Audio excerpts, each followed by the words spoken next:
overhaul. We're still not at a point where I can give you a really firm prediction on too much of anything, but I do want to point out a couple of basic things about energy markets. Energy markets are so volatile because demand tends to be inelastic. So like if you say you need a gallon of gas to get from home to work and you can only get 3/4 of a gallon, you don't go to work, so you have to scrimp and save and hoodwink and steal in order to get that extra 1/4 of a gallon, otherwise your life falls apart. It's very similar for industrial needs to make petrochemicals or heating for your house. You either have it or you don't, and you are going to pay through the nose to get that last little bit. That means most of the pricing power in most energy markets comes from the cost structure and the pricing power of the marginal supplier. So whoever produces that last extra 1, 2, or 3%, they're the ones who set the market price for everything. Now, what that means in the case of the Ukraine war and the situation in Europe is the Russians have gone from providing baseload cheap energy to the European continent to suddenly removing themselves from the market. So the marginal suppliers in Europe are now setting the price. Even worse, you're talking at somewhere, based on the country, somewhere between 10 and 30% of total energy now has to come from somewhere else. So a lot has been made of the Germans bringing on these new liquefied natural gas regasification facilities so they can bring in LNG from different continents. And a lot has been made of the Europeans being able to reduce their demand by 10, 15%. These are all relevant things. And the Germans have been able to get their storage back up to 85%. And these are all good things. But that means there will be enough supply, but it will be at a very different cost structure, because now 10 to 30% of the supply is coming from new marginal suppliers who are much farther away with much higher cost structures. As a rule, liquefied natural gas is the most expensive way to move natural gas from one place to another, because you have to basically freeze it into a liquid, put it into a specialized tanker, ship it across an ocean, unload it in another specialized facility that can then regasify it and put it in your system. And in the case of Germany, they're using ships to do that last step, which is also the most expensive way to do it. So the cost structure for this new stuff is 2, 3, 4, 5 times as much as what the Russians used to sell their natural gas to Europe for. And that sets the price structure for the entire natural gas market, heating market, industrial energy market, and electricity market. So on the good hand, yes, the Europeans are unlikely to see the lights actually go out because of a lack of material. That's great. They're going to see it go out because of a price level that no one can afford. Now, the only way you can deal with this is by reducing marginal demand. You're talking about everyone needing to cut their energy consumption by about 10 to 30%. Right now, the Europeans are a little ahead of the schedule on that, but they haven't had to shut down anything from an industrial point of view, and that is coming. One of the key things to remember is that Germany is not like the United States. In the United States, we're relatively agnostic about where we get our energy, domestic versus foreign, coal versus natural gas versus solar versus wind. And because of that, no marginal supplier in the national market is able to really dictate prices because there's always a replacement system.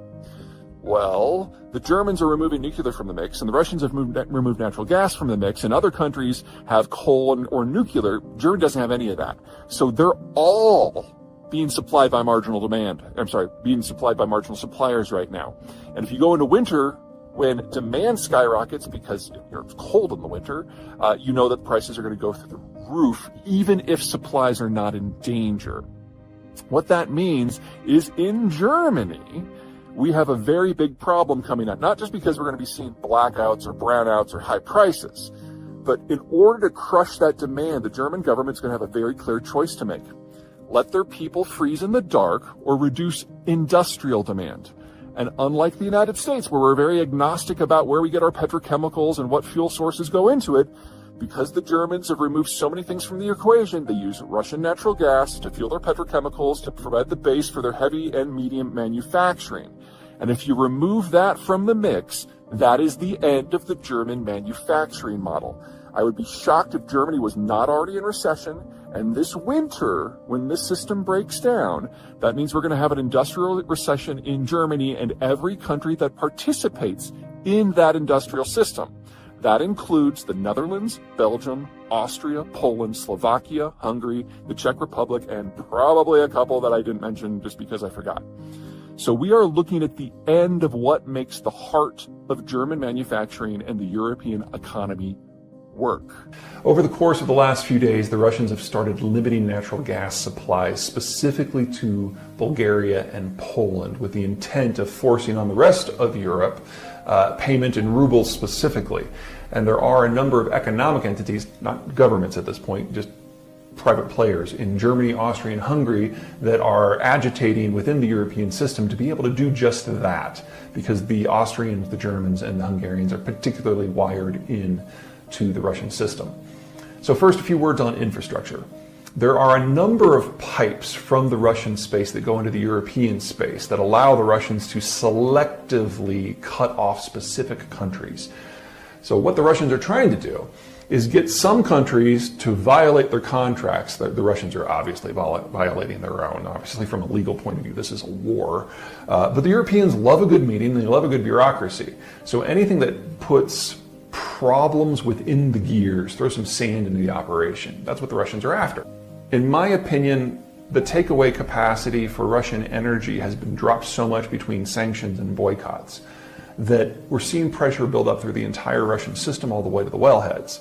And once that happens, the Russians are going to have to shut in a lot of production. So at the end of the day, at some point this summer, all of this is going to go away anyway, and it's going to seem like a moot point globally. And globally it is. But that's not what the Russians are after. The Russians are after kind of the second point, which is if they can get cracks and fissures within the European coalition to open up over energy, then they have a lot more breathing room. The ultimate goal, kind of the gold standard for the Russians, would be to get the Germans to no longer participate in the sanctions and boycotts at all. And if the Germans do that, the Austrians and the Hungarians who could be counted on to be brought along for the ride. If the Russians can get the Germans to no longer play in the war, that is pretty much all the logistical capacity for the entire NATO alliance for shipping things into Ukraine. That's ultimately what the Russians are after here. And they have a reasonably good chance of getting it. The Russians know that the Germans have very few options. They don't have the ability to import natural gas from the sea. They don't have a single LNG terminal. They don't have the ability to reroute crude because the two refineries that they have that use Russian crude exclusively are landlocked and they have no connection to ports. So there's a possibility they can do the same thing for the Austrians, the Hungarians, and the Germans. And the French basically turn all of their nuclear power plants up to max and start shipping electricity in. And the Italians probably will do something similar, although they'll be using different fuels, probably coal and even burning oil. But there are ways here to prevent this from being catastrophic.